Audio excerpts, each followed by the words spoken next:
Hey, good morning, FlashPoint Army. Welcome to Mobile, Alabama. Anyone excited here this morning? So for all of you that are watching, this is an exclusive morning just for you. This morning we have a special presentation by Rick Green. All of the FlashPoint Army love Rick, and so we're so excited to have a special training session with him this morning that we're taking exclusively on the FlashPoint YouTube page, the FlashPoint Rumble page, and on Integrity Television. How many would like to see this in the future where we have these opportunities to go exclusively on these channels? And so we're so glad that you're joining us here this morning. Just a couple quick things. We want to encourage you tonight at 7 p.m. Central Time. You do not want to miss it. We'll be right back here for FlashPoint Live, Mobile, Alabama, and it's going to be a great night tonight. It starts at 7 p.m. If you have a friend or a loved one that needs a healing in their body, maybe you have a prodigal son or daughter that's away from the Lord, we want to encourage you to join us tonight. Of course, they'll be on all of our channels that we're typically on for FlashPoint, so you want to be a part of that. But we're going to go for about 2 hours straight with Rick. So you're going to get a fire hose this morning by him, but he has delivered so much great content, and he had asked Gene, hey, can we do this special session? And I can't believe how many of y'all showed up with a 24-hour notice. So you ready to receive something this morning? Make sure you have your notebooks and your pens. Husbands, it's not your wife's job to take your notes. Get your notebook out. Yeah, the wives are, yes. Never leave your future or your fortune to your memory. You can't hand down your laptops or your iPhones to your grandkids, but you can hand down your notebooks. And so make sure you take notes this morning. So it's going to be a great time. Without further ado, put your hands together and welcome Rick Green.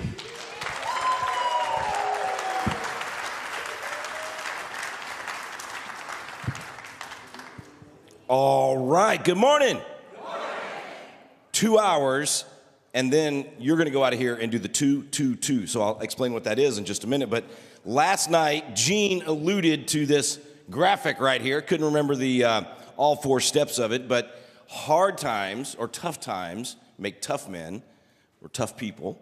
And tough men, tough people lead us into good times. Good times tend to make us soft. We get lazy. We get fat and happy. We're playing golf. We're going fishing. We're just enjoying the blessings of liberty. And we get to enjoying the blessings of liberty so much so that we stop doing the hard things that got us into the good times in the first place. And that's what happened to America. So it's just kind of the cycle of nations. It's sort of the nature of man that we do that. And we've been there for about 50 years here in America. And we started feeling enough of the pain. We started entering the tough times because we had a lot of soft men, soft leaders that were leading us. And so we started getting some tough times over the last few years. And a lot of us woke up. I mean, how many of you before 2020 had done really nothing political and didn't pay much attention to what was going on with government or political, right? Look at that. So you got involved because there was a wake-up call. You started seeing the tyranny of government. You started seeing what would happen when we put people in office that didn't have biblical values. You started seeing the injustice that would happen whenever you put people in positions of judges or prosecutors that did not have a biblical justice mindset. They had a social justice mindset.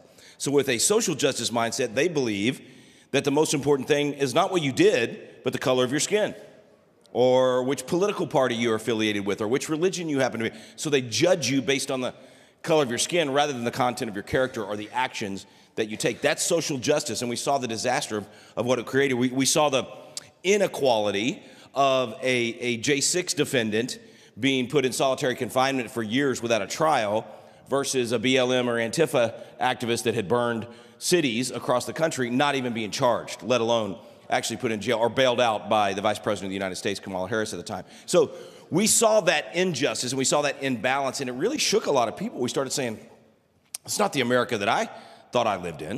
You know, I remember the Superman comic book saying truth, justice, and the American way. Can I just tell you that Superman got it a little bit wrong? It's truth, justice, and the biblical way. Because the American way is the biblical way, right? And the good news about that for the world is that the principles we're going to talk about this morning and the bricks that we're going to use to rebuild the walls for our country, they'll actually work other places as well. And so I think that's one of the cool things Gene was pointing out last night is just how much President Trump is affecting other nations that they want it. Once again, it used to be that way. They would look at America and go, we want what you've got because we were truly exceptional. That word I know triggers a lot of people, but it just simply means we're extraordinary. There's a great Aaron Tippin country song where the stars and stripes, and he talks about they're an extraordinary place. Extraordinary means not normal. We got results that no other nation had ever gotten before. That's why when you've heard me rattle off, we're the most powerful, the most free, the wealthiest, the most benevolent nation in history. That's true, every one of those categories, but something had to cause that. There had to be some inputs that created that. And so Ronald Reagan put it this way. He said that if we forget what we did, we won't know who we are.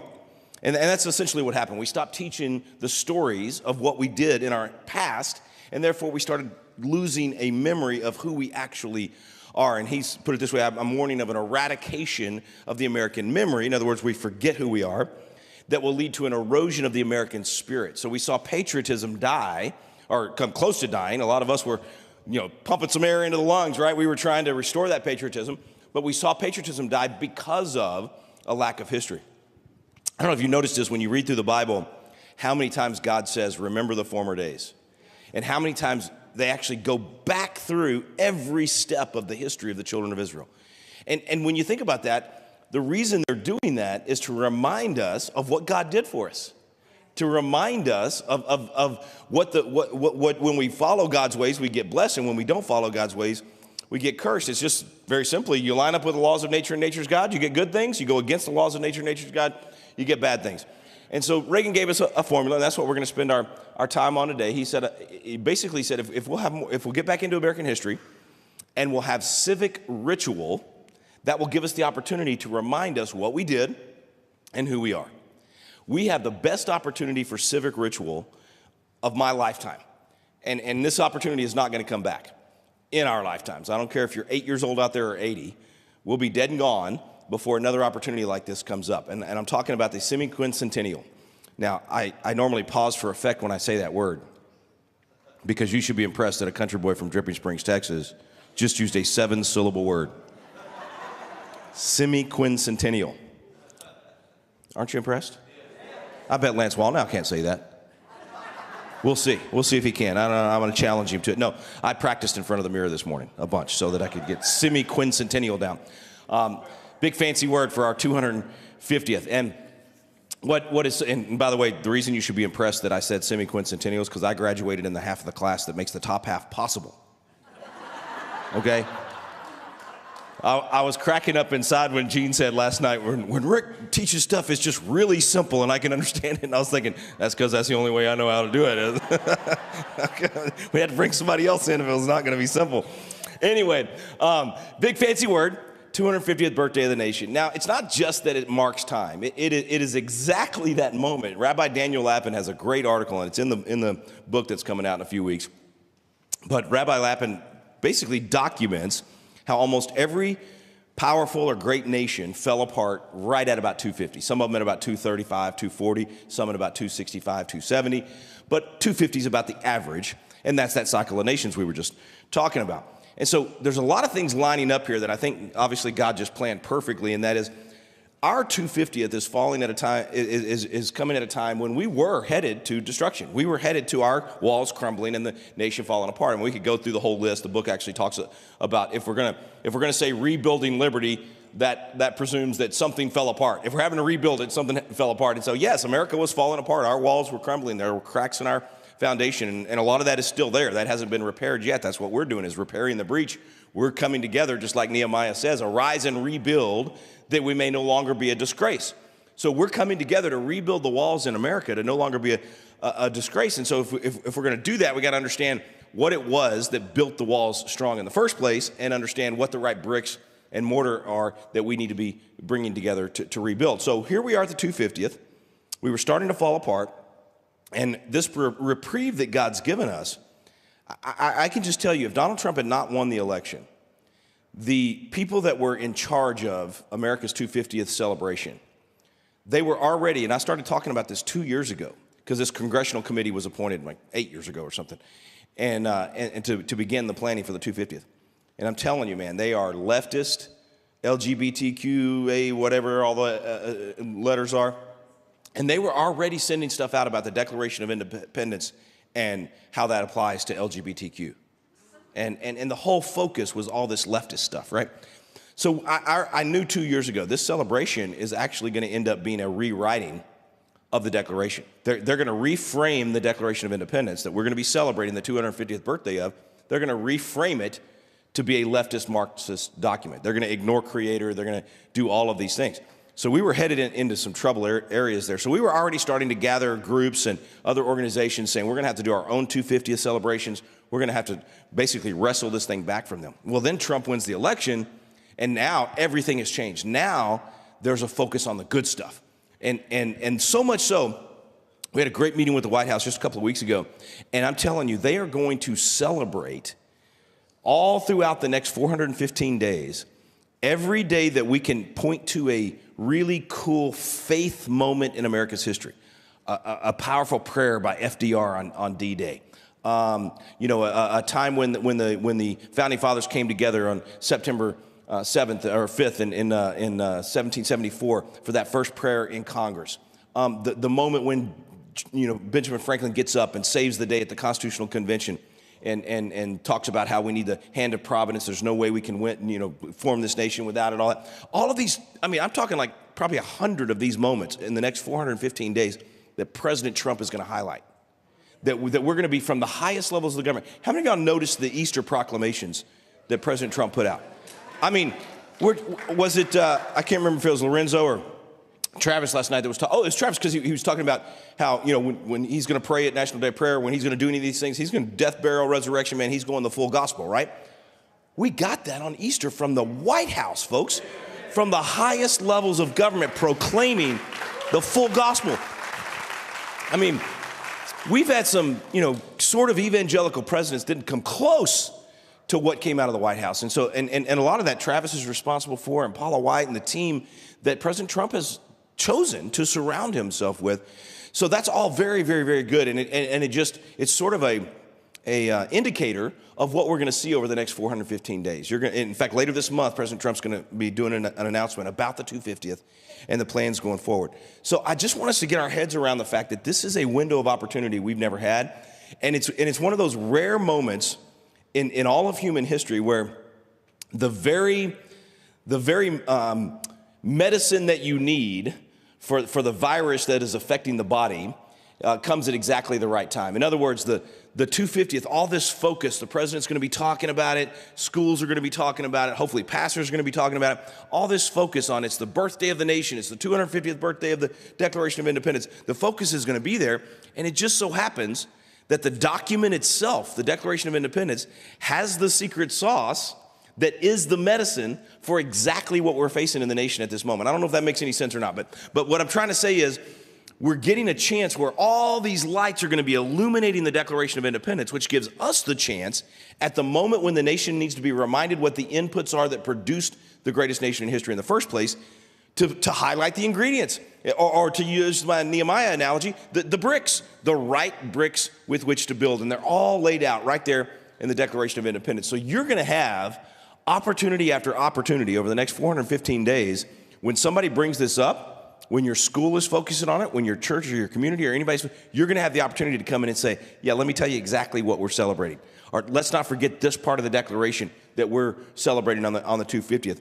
And it's the medicine for exactly what has been ailing America in the first place, which is what Ronald Reagan said, forgetting our history, not knowing who we are, literally eroding our memory and therefore eroding our patriotism. And so let's just kind of walk through what we're going to be celebrating. So if you go through, here's our, I'll just tell you right up front what our plan is.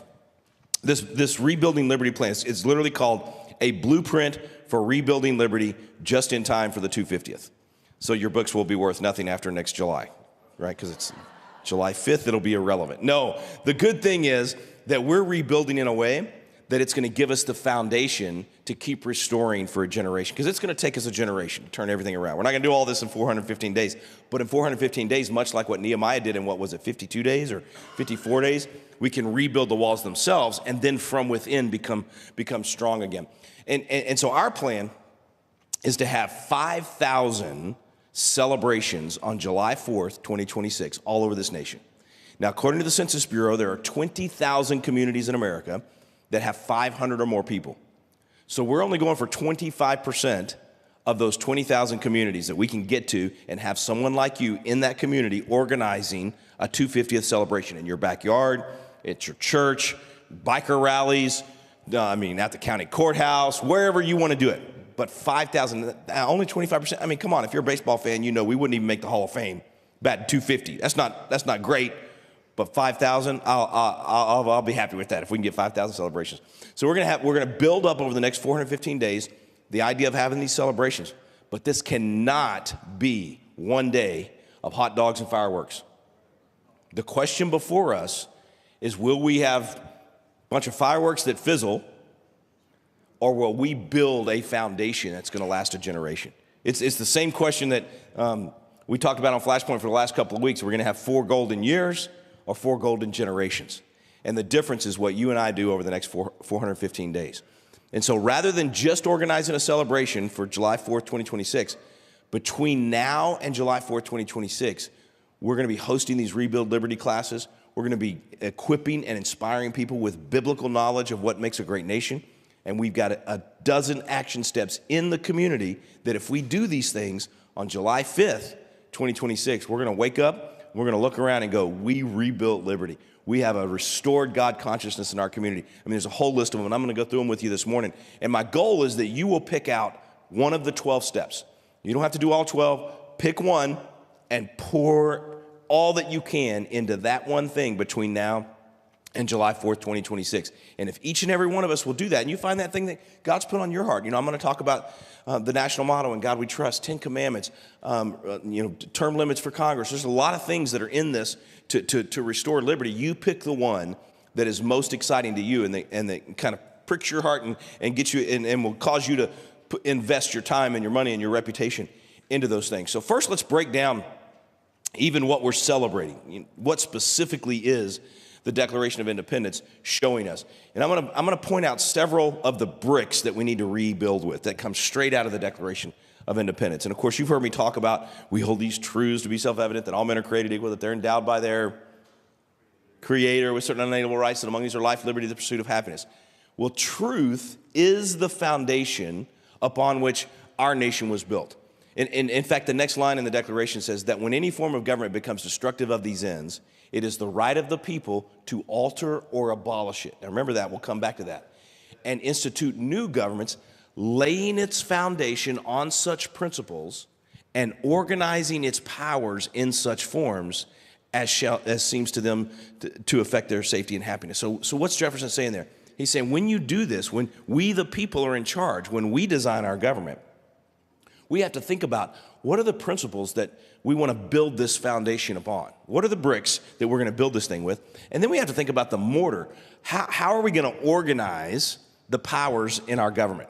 So when I go off into the weeds on the proper function of the courts or the checks and balances between the courts and the president and Congress and that kind of stuff, that's literally the organizing its powers in such forms. So if we understand that, if we're teaching people that, then when a judge comes out and says, a district judge comes out and says, no, President Trump cannot take those murderers and rapists and gang members out of our country. He doesn't have the power to take those people out of our country. If we know the proper power of the court versus the legislature versus the executive, and we find out that actually he's operating under a congressional act, the people that actually make the law in America, a congressional act that gave the power to the president to remove people like this from our country, and we go back and we look at that and we go, wait a minute, the court has no say in this whatsoever. We have to understand the powers, the way that the powers are organized in order to properly understand why the president can do certain things that he can do or why the court can do certain things that they can do. Well, how do we get to that point where we have that kind of civic knowledge? You got to bring people together and do these courses so that they get educated in this. How many of y'all have been through biblical citizenship in modern America? Okay, not enough of you. Everybody in here, you need to go through biblical citizenship in modern America. It's 8 weeks long, and it's David Barton, Tim Barton, Kirk Cameron, myself, Rabbi Lappin, Jeremy Boring, George Barna, Jack Hibbs, Rob McCoy, all these folks teaching what does the Bible say about how to treat your neighbor and how do you do that in America under our Constitution. So it's being a biblical citizen, being a good citizen, a good steward of what we've been given, and doing it in a good biblical way.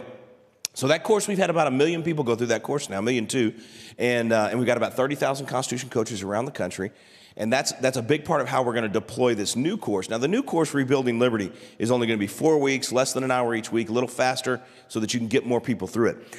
And it's going to zero in on what I'm going to go through this morning, the Declaration of Independence, the bricks that we need to rebuild. And so one of the things I want you already thinking about, even as I'm just starting to scratch the surface here, is who can you invite to go through that course with you? Who can you invite over to your house or at your church or at your VFW or wherever you want to host that class? Start thinking about, how am I going to help educate other people on what the inputs are that produce a great nation so that we can actually rebuild the walls? How do we lay our foundation on the right principles? And obviously, truth is absolutely necessary. If you think about most of the problems we have in America today, it started with tearing down truth. You go back to the 60s and we started having this moral relativism. Well, it might be wrong for you, but it doesn't mean it's wrong for me. It might be right for you, but it doesn't mean it's right for me. I have my own truth, right? We hear that all the time now. Your truth, my truth. Everybody's got their own truth. Well, that means there is no truth. And that's fundamentally what the question is. Is there truth? Is there right and wrong? Are there moral absolutes? Moral relativism is the poison that led to the Marxist ideas that we have in the country right now. Excuse me. Moral relativism is exactly why kids today don't believe that America is a great nation. Because they started being taught, I used to fight this stuff 25 years ago, they were already doing this, in textbooks in Texas that said socialism, communism, and capitalism are 3 equal ways to form a society. Now think through that. That's moral relativism in the context of value systems of nations and principles, whether it's free market economics versus socialism or communism, or it's a representative government versus a dictator. They're basically saying they're all equal. Everybody you have your own truth. And that's the philosophy that has led to kids walking away from the faith. You look at all of our societal ills right now, it comes back to there is no truth, which of course is how Satan started in the garden, right? Did he really say it that way? Is that really truth, what you're saying? That's the enemy's tactic. So we've got to get a healthy respect and desire for truth once again. And we have to be willing to stand up and say, this is right, this is wrong, this is truth, what you're doing will destroy the nation. When Travis was explaining the stuff that he went through here and the stance that he made, that was exactly what I was thinking about in terms of building with the bricks of truth, being willing to stand up and say, this is right or wrong, and being capable of defending those things that are right or wrong. So truth from the Declaration is the first fundamental brick with which we are going to rebuild the walls. And then, of course, and if you've been through any of our classes or you've heard me give any talks, we talk a lot about how the Creator's mentioned 4 times in the Declaration. The Founding Fathers, there was a historian that described it this way. He said, Christianity was the atmosphere that they were breathing. So in other words, it permeated everything in the culture. And so the Christian foundations, the teachings of the Bible of how society should work, how you should treat your neighbor, all of that, it permeated everything. And if you look through the Declaration, you got laws of nature, nature's God, all men are created equal, they're endowed by their Creator. This piece of the Declaration right here, all these opportunities we've got over the next 415 days, that right there is our chance to, in public schools or wherever you are, to be able to say, the Founding Fathers of America created a system where my freedom does not come from you, and your freedom does not come from me, and it certainly doesn't come from the government. And therefore, as the Declaration says, our freedom, all of us, the reason we have equal rights is because it comes from a higher source, and that we're going to live that freedom respecting the authority of that higher source. So that's critical, critical, critical. Without that brick, the whole thing falls apart. A constitutional republic, a free society will not work if you remove God from the equation. Because when you remove God from the equation, now there is no truth. Everybody gets to do whatever's right in their own eyes, and it leads to chaos. It leads to where we were headed. I mean, this idea that we can't even tell what a woman is. We can't, we're going to allow men to compete in women's sports. I mean, all of these things that happen that just defy logic, defy science, biology. I mean, that's what happens when you say there is no God. It's all up to the law of the tiger and shark. Whoever's strongest wins. If you can outmaneuver me, you win. There's no honor. There's no God consciousness. I'm not going to be held accountable later after death. So that's why it's so important for us to zero in on that part of the Declaration. And that, of course, will permeate everything else that we talk about as well. Even last night when I was mentioning the Ben Franklin quote about the free market is the means under God of establishing the freedom of our country entire and handing it down complete to posterity. So even our free enterprise system relies upon the fact that we exercise these things under God, meaning there's a right and wrong. We're not just going to do, if I can take advantage of you, I'm going to do it. Excuse me. We're not going to play this game where we say, well, hey, you signed the contract, you're stuck with it, and you have to, I tricked you into that or whatever. That opens the door to fraud. It opens the door to people taking advantage of other people. If you don't have God in the equation, even capitalism itself can become evil. It's got to be done under God. So pursuit of happiness is an important part of the Declaration. I used to think that Thomas Jefferson was kind of making stuff up on his own and reframing what John Locke said.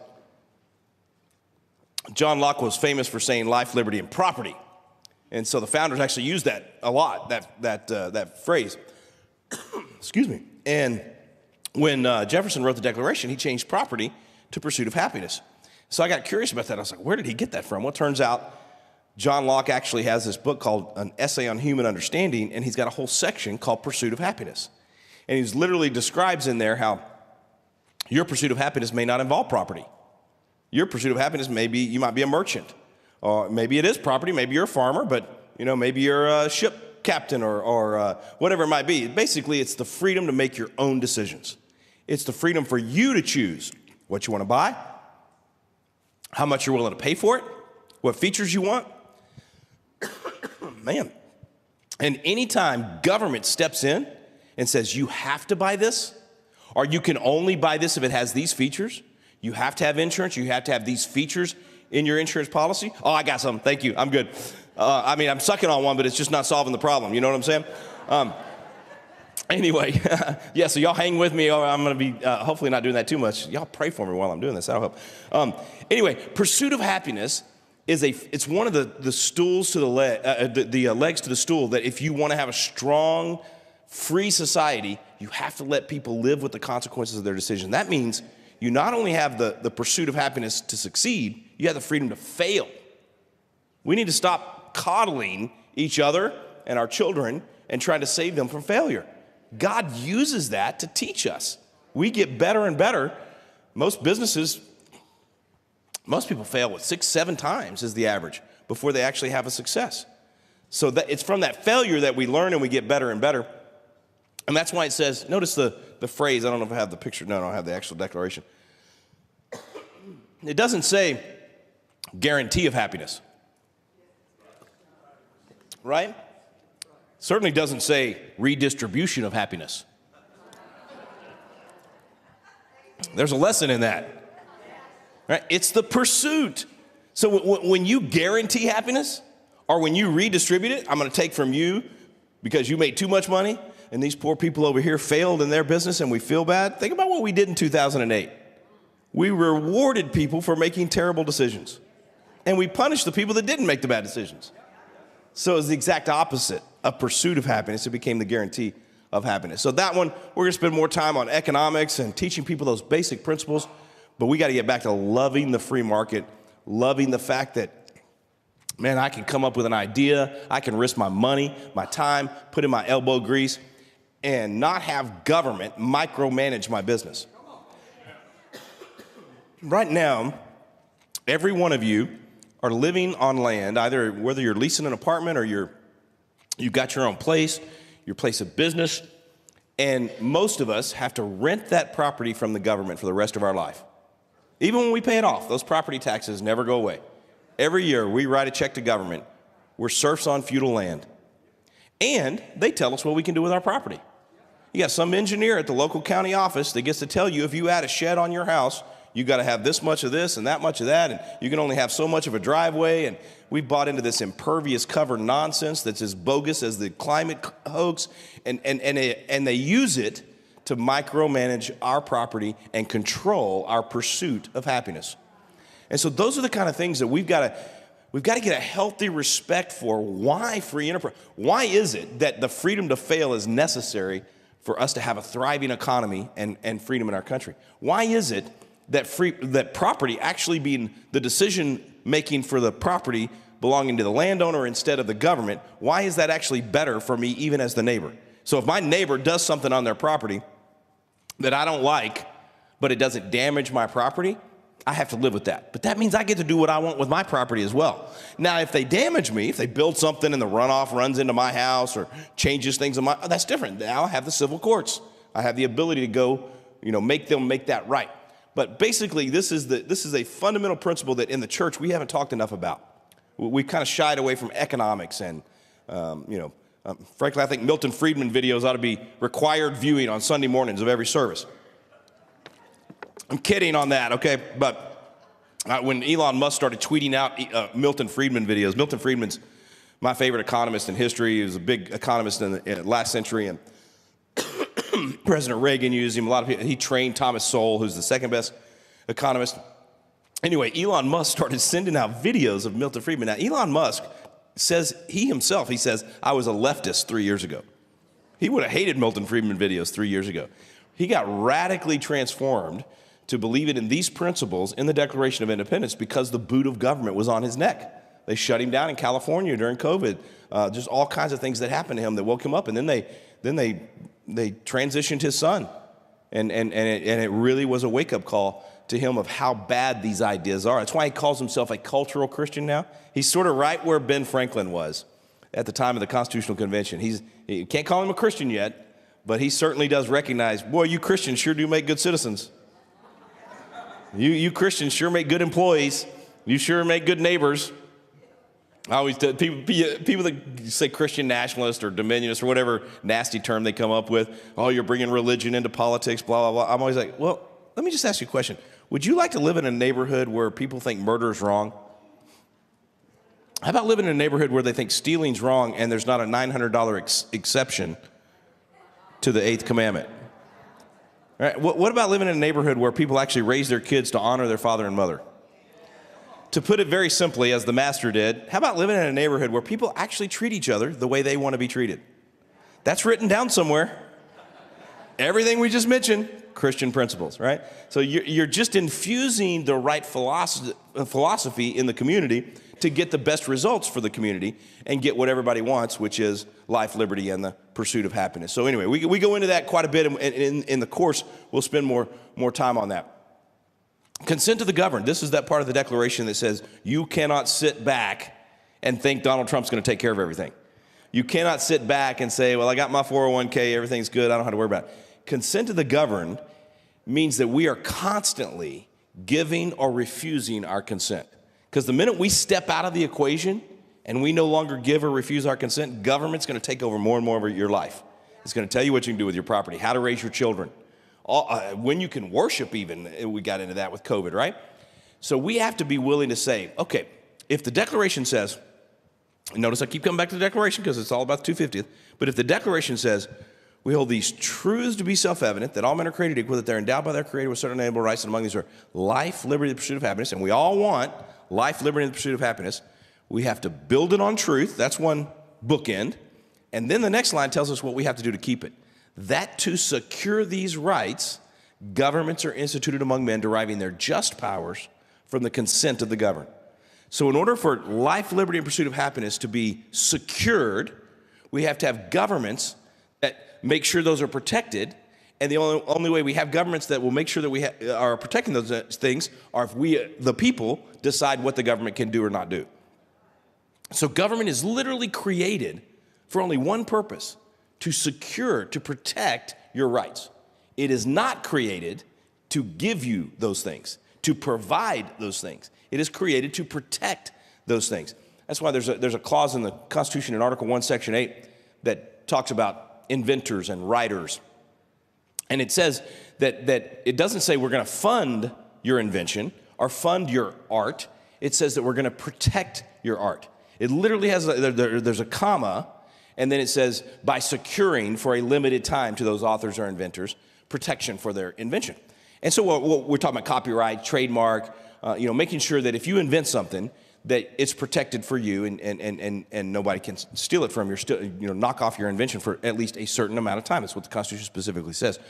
But what we've done over the last 100 years is we've ignored the stuff after the comma, and we've just said, oh, well, we're supposed to help artists. And so we end up with the, National Endowment for the Arts paying for things like Jesus Christ upside down in urine. It's paid for with your tax dollars and my tax dollars. all kinds of disgusting, horrible art that we paid for through a federal agency that should not even exist at all because we didn't know what the Constitution actually said. So all of that to say, this consent thing doesn't go away. We need to be standing up at our school boards, at our city councils, at our county commissioners, everywhere we can, giving or refusing consent. And that takes time. It takes money. It takes effort to do those things. But freedom is worth it. As I start going through this list, if you start saying, man, Rick, that sounds like a lot of work, I'm not going to ask you what your freedom's worth. I'm going to say, what is your grandchild's freedom worth? You may only have children at this point, but be thinking ahead. What is posterity? Are they going to say, man, I can't believe my grandfather or my grandmother sat by and let freedom be destroyed in this country? We certainly don't want to get that speech I was sharing from Ronald Reagan. He says later in that, if we're not careful, we'll be telling our children and our children's children what it was once like in America when men were free. Boy, wouldn't that be horrible? We don't want to get to that point. So what's your grandchild's freedom worth? Be thinking about that while we go through the things that need to be done. But right now we're still just outlining the bricks. So consent is one of the major bricks that we have to use. And in the Declaration is specifically consent to the governed. And the part of the Declaration about more disposed to suffer while evils are sufferable, I was kind of alluding to this last night. We'll put up with a lot. Especially when we've got at least some of our pleasures of freedom available to us, we'll put up with a lot. And Jefferson knew that. That's why he said that prudence indeed will dictate that governments long established should not be changed for light and transient causes. And accordingly, all experience has shown that mankind are more disposed to suffer while evils are sufferable than to right themselves by abolishing the forms to which they are accustomed. What he's saying is, okay, yeah, we've got these governments that, that when any form of government becomes destructive of these ends, so we've got governments that are being destructive of what ends? Truth, life, liberty, our pursuit of happiness, our ability to give or refuse consent. If they destroy the election system, then that's a form of government that has become destructive of these ends. But he said when those things are happening, when all these principles are being destroyed by that government, man, we'll put up with it for as long as we can. And what I mean by that is, your city or your state adds a new tax, and you go, another tax I got to pay, but I don't have time to go fight that. I don't have time to go testify at that. I don't have time to run for office and fight this, so I'll put up with it. Your local county government comes up with another regulation on your property of what you can do, and you're like, I don't want to have to deal with that, but it doesn't affect me right now, so I won't worry about it. Even though it violates the principles of property owner, I don't have time I got to go coach Little League, or I got to do this. And we'll just put up with it, and we'll put up with it, and we'll put up with it, and it just gets bigger and bigger and bigger. And then all of a sudden, we're at the point where what Jefferson said next applies to us. He said, but when a long train of abuses and usurpations pursuing inevitably the same object evinces a design to reduce them under absolute despotism, it is their right, it is their duty to throw off such governments and institute new guards for their future security. That's kind of what we got to in the whole COVID crackdowns, right? We had so much, when you get to the point where Gavin Newsom is telling churches in California whether or not they can sing, whether or not you can even show up for church and all the stuff that happened, people start going, okay, that's a bridge too far. Enough is enough. You start letting guys and girls sports, now this is an evil I will not suffer any longer. So thankfully, the left doesn't know when to stop. Thankfully, they just push and they push and they push and they push, and they overplayed their hand. And they caused enough people in America to go, I'm done. I will not suffer this evil any longer. So we're no longer disposed to suffer, and we got up and we said, I refuse to give my consent in my community for my tax dollars to support a sports program where they're letting guys compete in girl sports. I refuse to live in a state where they're going to allow, and you pick the issue, but we finally got to the point where we said, enough is enough. I will not suffer this evil any longer. And that's why we get to this point. It is their right, it is their duty to throw off those governments and institute new forms. So I always say, there's a lot of safetyism in America that prevents people from from taking these steps. Many of you, when I say go speak at your school board, you might be thinking, oh my gosh, I could never do that. I don't like getting up in front of people, or I don't know everything I'm supposed to know about how schools work and the laws and all that kind of stuff. So we get a little bit intimidated, and we want to play it safe. Maybe I'll vote for the right person, but I'm going to stay home and not do anything. Or maybe I'll show up at a rally, but don't ask me to go knock on doors or whatever it might be. And we kind of play it safe. I think safetyism is actually killing America. I think this whole, we got to have a padded, existence where nobody, even the jungle gyms now in the playgrounds, we got these soft padded landings, man. When I was doing that, I was like, you fall, you break your arm, you learn. Come on. Gotten too soft, your kid drops the lollipop, you take it and stick it back in their mouth. That's called immune boosters. Come on. Anyway, this all kind of, I must have licked the wrong lollipop. That's why I have drainage in my throat right now. Anyway, this all came to a head for me when I'm driving in East Texas a couple years ago, and I drive by this lumber yard. And when I was in high school, I worked in a lumber yard, and so I had some experience doing that. And this lumber yard sign, the marquee sign said, "Safety is our highest value." Had to pull my truck over and throw up. Ain't nothing safe about working in a lumber yard. Anyway, safety is our. Now here's why it offended. And of course, obviously, we want to, safety isn't a value. First of all, it can be a goal. All right, I'm not saying be stupid, but the reason it struck me so bad was the week before I drove by and saw this sign. Safety was the highest value of the commanding officer in Uvalde, Texas, and because of that, a maniac was able to murder children while 100 police officers had their bulletproof vests and their ballistic shields cowering in the hallway. Now, I'm not saying all of them are cowering. The commander's really the one that was a coward and didn't know how to deal with the situation, and actually some officers finally disobeyed him and busted down the door and yeah, exactly, that deserves it, and put down the threat. That's the nice way to say it. My point is, when safety's your highest value, you're not willing to lay down your life for your brother, for your friend, for your fellow countrymen. When safety's your highest value, you'll allow a virus that you have a 99.9% chance of survival to cause you to cower at home for a year. If safety's your highest value, I'm going to fly out here in a couple hours. I guarantee you I'm going to pass at least 10 or 15 people still wearing masks at the airport. All right? I see people jogging today with a mask on. And why? Because of fear. See, when safety's your highest value, fear will shut down the logic parts of your brain. When fear grips you, you can't think logically and really analyze what's going on, which is why in COVID, that's why they did that. That's why all the news media, it was that mass formation psychosis, constantly saying it was going to be a 3 or 4% case fatality rate. It turned out to be 0.1%. You know and COVID was bad. Nearly killed my dad, knocked me on my rear for about 2 weeks. That was a nasty Chinese poison, let me tell you right now. And it was a Chinese poison. There was something in it that it took your will to live out. It was so weird, man. If you got a bad case of it, you literally just, it was a crazy deal. But anyway, Spanish flu was 100 years ago. And Spanish flu was 25 times more deadly than COVID.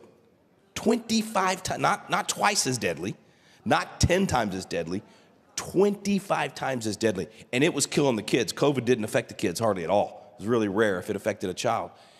But Spanish flu, man, they would get it in the morning. They were dead by midnight. It was bad.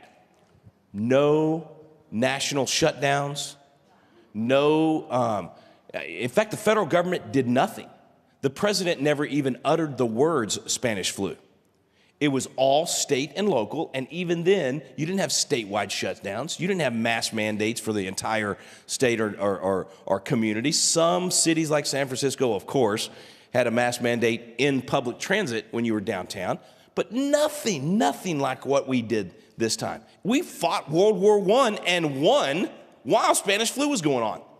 And I'm just shocked that the world survived without the stickers that say stay 6 feet apart.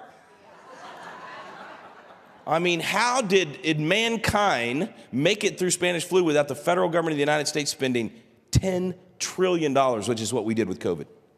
Why do you think we have inflation even now? That's not going, I don't think that's going away. It's going to take time to recover from the stupid decisions we made during this whole thing. So why do I say all that? Because when that happened and all this safetyism was happening, I started thinking, man, there's nothing about the American dream that exists because we played it safe. It's the opposite. We were willing to risk everything. In fact, Ronald Reagan had a great clip, or a great speech the night that the space shuttle exploded, 1986, I think it was.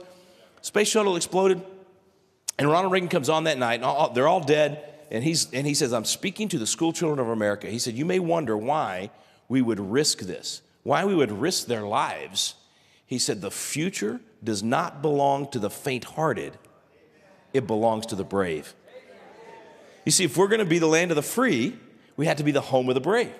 We have to have a willingness to risk, to do hard work, to put our reputation on the line, all those things. And so this really came home to us during the whole COVID crackdowns. And we used to do these courses where we would, or not used to, we do them now in Texas. But we used to fly out to Nevada, and we would do these courses we call constitutional defense. And it's where during the day, you're learning handgun defense. It's the best handgun defense class you could ever take. You need to come to Fredericksburg, Texas and take one. And in the evenings, I would teach the Constitution. And we would take 300 people a month out to Nevada and do these courses. Well, COVID shut everything down. And for about 3 months, almost 5 months, we had no classes out there. And finally, I said, enough is enough. We sued the governor of Nevada to say, you can't prevent us from having a class, because they were stopping us from having the classes. Because the governor said, you can do your class, but everyone has to wear a mask in 113-degree weather in the deserts of Nevada. Okay, that makes a lot of sense. And everybody's got to stay 6 feet apart. Well, 55% of our students are women. About 40% of our students never touched a gun in their life. And we're going to teach them how to use a gun and stay 6 feet. That's not very safe. It's kind of stupid. And so anyway, we sued and said, you can't tell us what to do. We're going to, the Second Amendment protects this type of training, yada, yada, yada. We file the suit, we win, and we have our first class. So September of 2020, hundreds of people fly out to Nevada to do this class with us. And we have an amazing time. I mean, people are coming into the classroom. They haven't had fellowship for 5 months. I mean, they're crying as they're hugging people, and we're having a wonderful super spreader event. Super spreader of freedom. What were you thinking? It was super spreader. I don't know what y'all are thinking. Anyway, and so we have a great class. Everybody has a wonderful time, and we're all headed home. My boys, I have 3 grown sons and 1 daughter. It's basically the queen and her subjects. And the boys were driving back to Texas because they refused to get on a plane because they refused to wear a mask. So 25 hours they would drive each way. And that's the kind of boys I raised. But anyway, so I'm having to get on a plane because I got to fly out and get there in time to do a Constitution class in California. I do a lot of mission work behind enemy lines. And so I go to Washington and Oregon and California. Anyway, I'm flying out to California. I'm going to do this class. And so I'm at the airport in Nevada, and I'm getting on the plane, and my boys are driving. And so, when you split up with family, you always say, be safe. Safe travels. So I type, be safe, and I'm about to hit send. And it all just like flashes before me. 5 months of everybody cowering in their home. 5 months of no gatherings, no people not going to church. All this, play it safe, play it safe, play it safe. I was like, I'm sick and tired of being safe. So I was delete, delete, delete, delete. I said, be dangerous. I was like, yes. I said, be dangerous to the enemy, dangerous to apathy, and an absolutely existential threat to tyranny. Send. So that became a mantra at Patriot Academy and within our family. It was be dangerous. So when I ask you to give or refuse consent, to get up in front of a school board, to go testify at your legislature, to run for office, to host a class in your home, to do all the things that I'm going to go through in this 12-step recovery program, I'm asking you to be dangerous. Now, that doesn't mean be stupid. It doesn't mean just jump off the cliff and then look and see what's down there, all right? But it does mean be willing to put it all on the line. Be willing to put some money on the line, put your reputation on the line, put some of your time on the line. Be willing to be dangerous. That means being the terror to the terrorist. It means being the defender of the defenseless. It means channeling that American spirit that God planted here. Now, I'm a Texan, and I know you folks think we Texans are obnoxious, but you got to understand, when you're raised in Texas, you're usually about 15 before you find out there's some other states out there, okay? We're a weird group, okay? We tend to think there's only two kinds of people, Texans and those that want to be Texans. It's only two. Now, that's obnoxious, I know. But Texas is the place where the come and take it flag comes from. Have you seen that white flag with the cannon on it? It says come and take it. That's from our revolution in Texas. The Texas Revolution began because the Mexicans had given the people of Gonzales, which I used to represent in the legislature, Gonzales, Texas, they had given the people of Gonzales a cannon to fight the Indians. And when the whole thing started with Travis and the rest of them, the Mexicans came to take the cannon from the people of Gonzales. And so 18 men rolled that cannon out there. They fired a shot at the Mexicans and put up a big sheet with come and take it on it. That come and take it attitude, and of course that actually goes back to King Leonidas. It actually is from Monolave, right? He's 300 against tens of thousands, and he's come and take it. Monolave, come and take it. And they were willing to fight in that way. Well, that's how those men of Gonzales were. And so this come and take it attitude, that we're willing to roll that cannon out there, fire a shot, and stand our ground, even when all the odds are against us. As Travis was talking about standing firm, I was thinking, what incredible odds. The culture was against him. The people in the community were against him. All these people were, it seemed like the odds were impossible. And look at how God turned that around because he was willing to stand. The church grew and gave courage to other people. And like I said last night, I believe President Trump put that in his inaugural address because of Travis and Rob McCoy and these other pastors that stood up and were firm in the face of overwhelming odds. Man, if they can do that, can we not get up for 60 seconds at a school board and say, get this trash out of our schools? Can we not just take, 1 minute? If you have to read your speech, get up there and read it. But we got to learn to be dangerous. So be dangerous. Everything I'm about to go through, be willing to be dangerous. Now, the phrase in the Declaration, alter or abolish. Let's spend a few minutes on this because if we're going to rebuild liberty, we got to be willing to challenge the status quo. We got to be willing to say all these things that we've kind of accepted. We've suffered these evils for decades and decades and decades. And we've almost even started believing it ourselves, that we need government to take care of us, that we need government to keep us from dying from a virus, or we need government to keep us from being harmed from our neighbor with our private property. So we've kind of bought into this. So I'm going to try to get you to do a mental shift and think about what parts of government can be altered or abolished. Now, I'm not saying abolish government.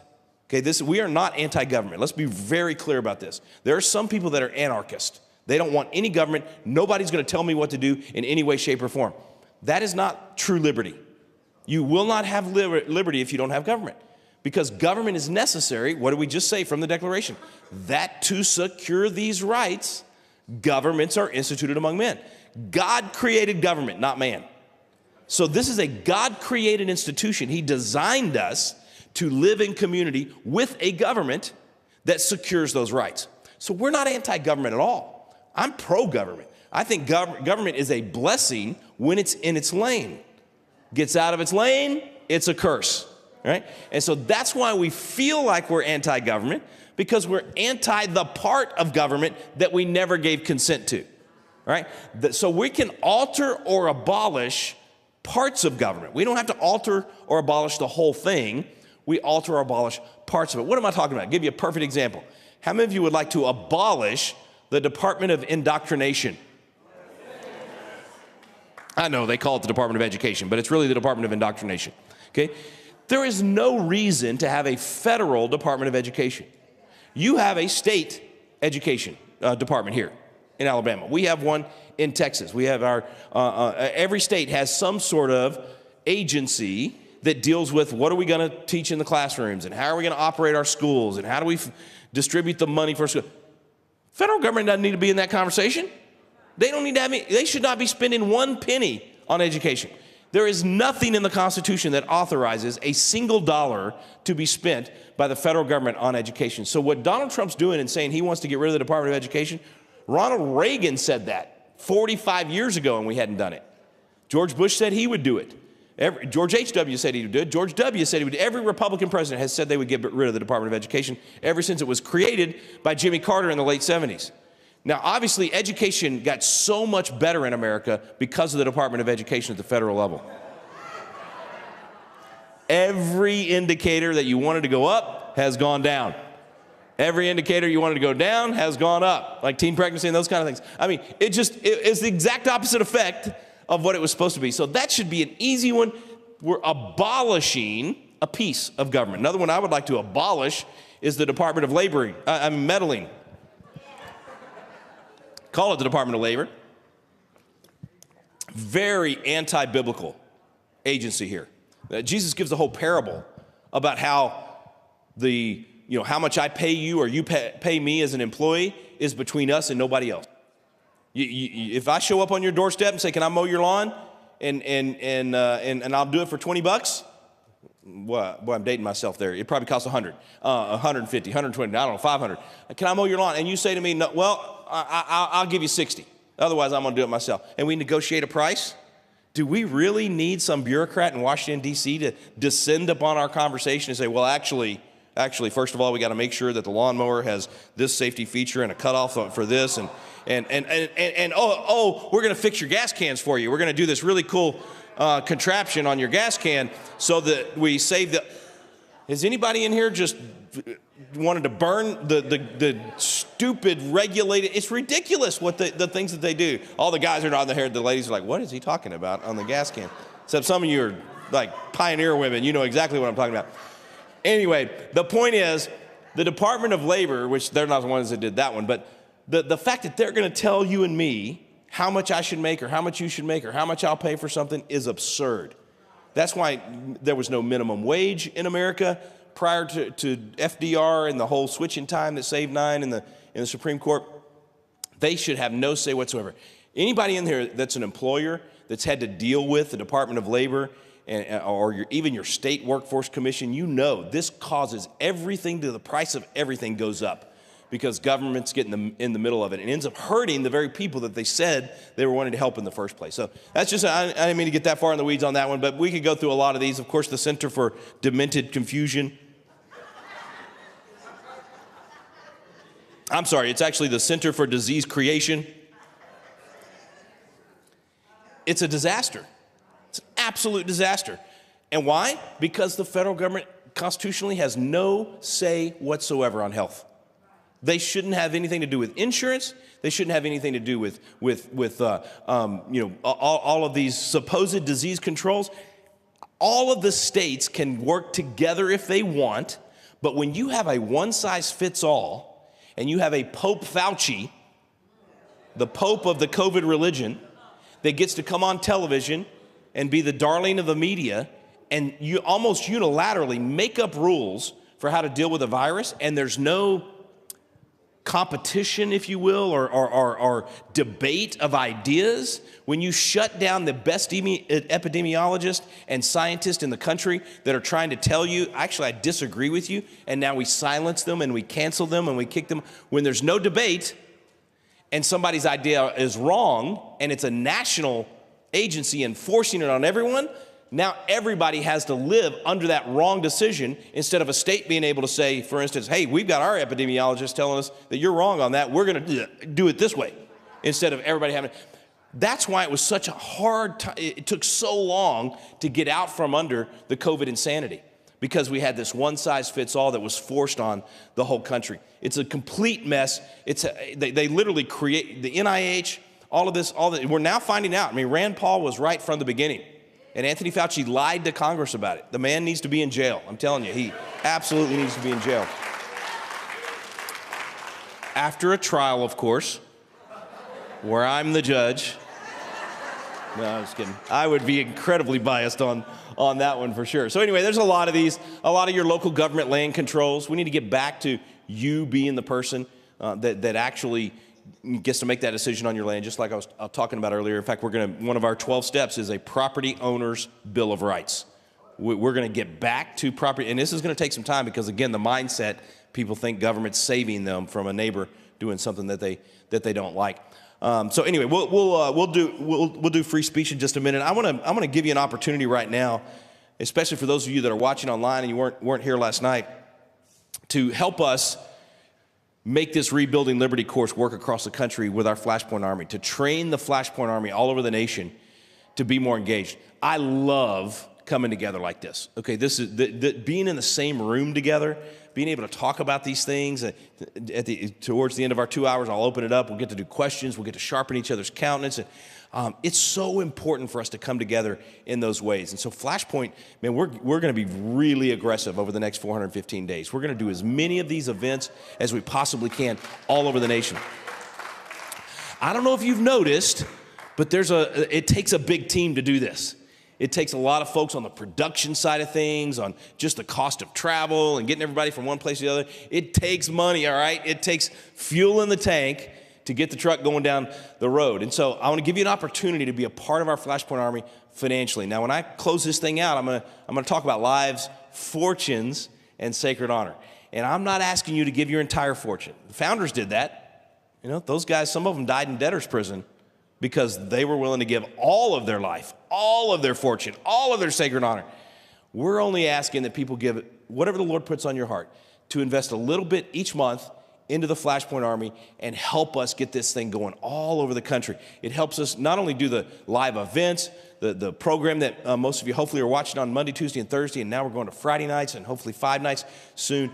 All of that, isn't that going to be great? I can't tell you how many people, they're always like, why aren't y'all 5 nights a week? I need you. I miss you on Wednesday and Friday nights. So yes, all of that takes dollars. So everybody that's watching at home, and they'll probably put this on the screen as well, but fparmy.com. That's where we're now, all the information, you can look at where all the events are. You can donate there. We'll have constantly be posting new stuff there. FlashPoint Army, so fparmy.com, and to go directly to the donation page, /give, fparmy.com/give. You can mail your contribution in at FlashPoint P.O. Box 1, Newark, Texas, 76071. That's FlashPoint P.O. Box 1, Newark, Texas. That's Newark, Texas, 76071. And then if you want to, I don't know the difference between these two, but you can go to FP Army. Kurt, what is fparmy.com/donate versus /give? Either one? Okay, either one. So it's up on the screen. Excellent, so you guys can see it. And then the easiest thing in the world to do now, I even figure, I'm an old dog learning new tricks, but being able to take out your phone and put the camera up there, and it's not up here. Oh, it's online. I got you. Kurt, I'm sorry. Takes me a while. Yes, just take your phone, your camera, take a shot of that QR code, kind of zoom in on it, and it'll create the link for you right there, and you click on it, and you can donate right there. So thank you. For those of you, so many of y'all came up, and by the way, if you're online, you won't be able to get one, but those of you that are here, if anybody, I got 3 books left, so if anybody wants to add a monthly donation, Micah's got 2, so we got 5 of these. 5 left. If you want to do if you'll be a monthly donor to FlashPoint, I'll give you one of these bootleg copies of the book. I say that because it's literally an advanced draft.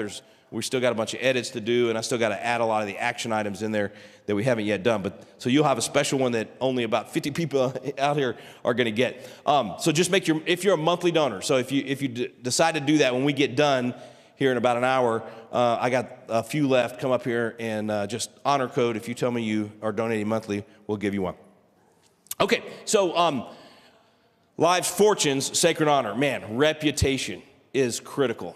And being willing to stand up and speak truth in a culture that would have canceled you last year, I think now you're going to get more embraced, at least by the fellow patriots that are across the country. But you have to be willing to do that. The founders did. You want these? I'm going to keep one of them up here just in case I need to refer to it, and then we'll give it away at the end. Think about it. So Jefferson says, when in the course of human events it becomes necessary for one people to dissolve the political bands, to have connected them to another, and to assume among the powers of the earth that separate and equal station to which the laws of nature and nature's God entitled them, a decent respect to the opinion of mankind requires that they declare the causes which impel them to the separation. When the founders declared the 27 grievances against the king, and they put their name on that document, they signed a death warrant. They were willing to use their free speech, which wasn't free at the time. It was going to be very costly. They were willing to use their reputation, their sacred honor, to say these things are evil, these things are wrong, and we're willing to put it all on the line. You've got to have that same attitude. It might cost you a friend. Maybe somebody in your family won't be as nice to you. You know, maybe they don't come to Christmas dinner anymore. I don't know. Somebody's going to be upset with you when you stand up and speak truth. The truth convicts. And people don't like it sometimes to have to hear that. But if you will use your free speech to declare the causes that are causing you to want to rebuild, that's where this thing actually gets turned around. When we get enough people, there's enough mass of people willing to stand up and say, this is right, this is wrong, we stand for this, and we're going to fight for it. And so in the declaration, it says, facts submitted to a candid world. So that's right before he lays out the 27 grievances. I put that up there because I want you to be thinking about, what are the facts? What are the things that I need to know to be able to persuade my daughter or my son or my son-in-law or that person at work? How do I get better at articulating and defending the principles of liberty? I mean, that's a big part of what we do at Patriot Academy. Training people on how to be better citizens, not only to know the principles of liberty, but you have to become a champion for influencing, it might be 2 or 3 people in your orbit. It might be 2,000 or 3,000 people in your orbit. And that's one reason we're doing the trainings at Patriot Academy at the campus. We have our own legislative hall. You actually go through the whole legislative simulation, and it makes you better at submitting those facts to a candid world and declaring those causes. Being able to, we all know out of the First Amendment, we have a right to petition our government for a redress of grievance. Well, if you don't have free speech, you can't do that. That's why they were shutting all of us down over the last 4 years. That's why they tried to intimidate you from even showing up at something like this. Oh, if you do that, you're a right-wing this or a Christian nationalist that. Or they do that to try to keep people from being willing to gather, assemble, and then petition their government for redress of grievance. And you know friends and family that it worked on. You've got friends and family that backed out. I remember having we were doing a big Donald Trump re-election rally in 2020. It was August of 2020. In fact, it was the largest watch party for President Trump's acceptance speech at the 2020 convention in the country, and the largest gathering in Texas since COVID happened, and it happened in my backyard. So we have a family compound and a ranch, and so we said, a buddy of mine, Tracy Dean, he's actually on our board too. He said, Rick, we need to throw a big party to watch President Trump's speech and bring people together. And so we had this huge gathering, almost 1,000 people that gathered out. I mean, it was a tailgate party. We had a big stage with a big screen watching all this and really, took a stand saying, hey, I basically called the sheriff's office and said, don't even show up. It's private property. We're going to do our own thing. Don't even think about coming out here and trying to stop us. And I can't even remember what the point was I was going to make about that. Assembling, petitioning for redress of grievance. Oh, yeah, people trying to intimidate us from gathering. Well, anyway, I had a relative that was going to provide the sound system for this event. And a few days before the event called and said, well, I can't do it because my sister-in-law is a Democrat and she's, and we have people that come to our business that are Democrats and just cowered out of participating in that event. And I use that example. I don't name names, but I use that example because you felt like that maybe yourself, or you know people like that. And that's why the left does what they do. That's why they shout you down. It's straight out of the Marxist playbook. It's part of the rules for radicals. They do that to intimidate us. Part of why we do this, the reason these FlashPoint armies events are so important is it's the opposite effect. It causes you to want to do more of this, right? It causes you to realize, I'm not alone. There's all these other people. I mean, look, is today Friday? Yeah, today's Friday. Here we are, 11 o'clock on a Friday morning. And look at all these people that have come out to learn how to rebuild liberty and to get these action steps to go home and rebuild liberty in their community. I'm telling you, you are not alone. A couple of years ago, it felt like you were alone, right? I mean, so I think that's why FlashPoint took off. It's because you could watch and you'd hear all these people on FlashPoint talking about the things you've been feeling and you've been thinking, but nobody was saying. And that's the reason FlashPoint exploded, because we were literally channeling what you were feeling, and God, the Holy Spirit was moving across the country on that. So anyway, Don't let yourself be intimidated, and recognize that you've got friends and family that have been intimidated. But if you raise the banner, just like we talked about with Travis last night, when he raised that banner, a bunch of these other pastors said, oh, if he can do it, I can do it. And they joined in. You've got people in your life like that, but you have to be willing to stand up and speak. If we don't get back to having civil discourse, we're going to have civil war. You have to be able to discuss these things, to say what you think, to actually embrace the opposition being able to say what they think. Be willing to hear out those people that don't believe like you. And let me just speak to parents right now. You may have a child that's gone off to some college that maybe even had Christian in the name. And they've come back home telling you America's evil and you're a racist and you did this and you did that and the church is a bunch of bigots and whatever. They're coming home with all this leftist ideology. And you've maybe been at each other's throats, maybe for a couple of years. And there may even be such a wall between you that you're not even talking anymore. I want to just encourage you. Call them and ask them to go to lunch and start having civil discourse with that loved one. Maybe it's not a kid, that your child, or maybe it's a brother-in-law, whatever it is. Just ask them to be willing to go to lunch with you once a month, and both of you have 10 minutes to be able to talk about whatever it is you want to talk about, and then the other one gets to do it, and then you get to ask each other questions. And make sure you tell them, I am genuinely, and you need to be genuinely curious how you came to the conclusions that you did. Because here's the thing you got to go into those kind of conversations with. When you do civil discourse with anyone, you got to have the mindset, if I'm wrong, I want to know. If I've been given bad information, if Rick Green said all that stuff in that Constitution class and none of it was true and now I've adopted this, I want to know that I'm wrong. I want to be corrected on that thing. And so if you go into those conversations going, if I'm wrong, I want to know, then you'll be genuinely curious and you won't be offended when someone challenges your presupposition. You'll actually say, well, I'm glad you asked that. And this applies to the faith as well. You may be doing some apologetics, right? You may be defending the faith. And someone may ask a question that you don't know the answer to.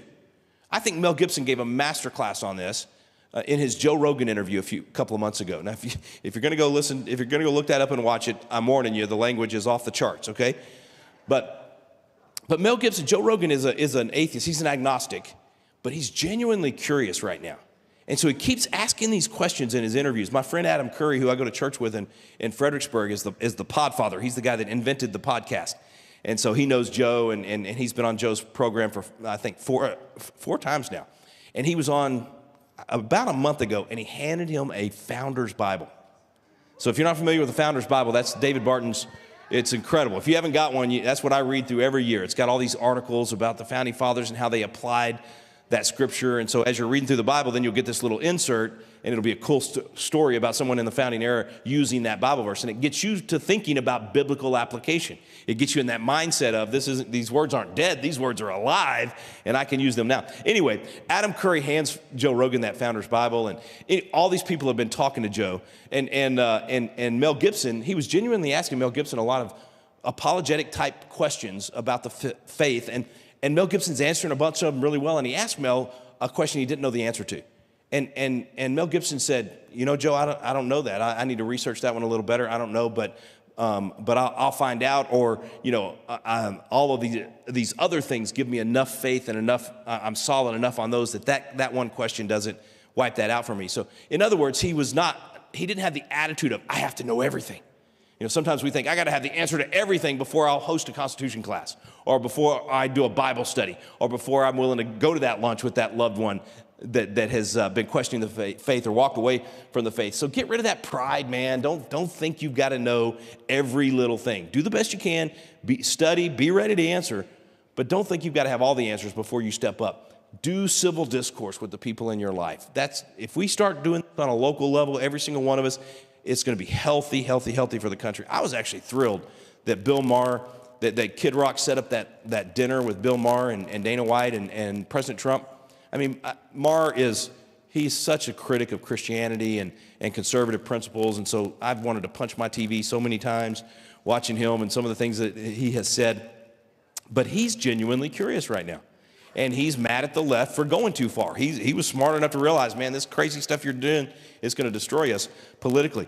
the fact that Donald Trump took that meeting after Bill Maher had said all the things he said about Trump, and still says today, but he was willing to have civil discourse. So use that as your example and say, I'm going to do the same thing. I'm going to invite that loved one to lunch. We're going to start having civil discourse.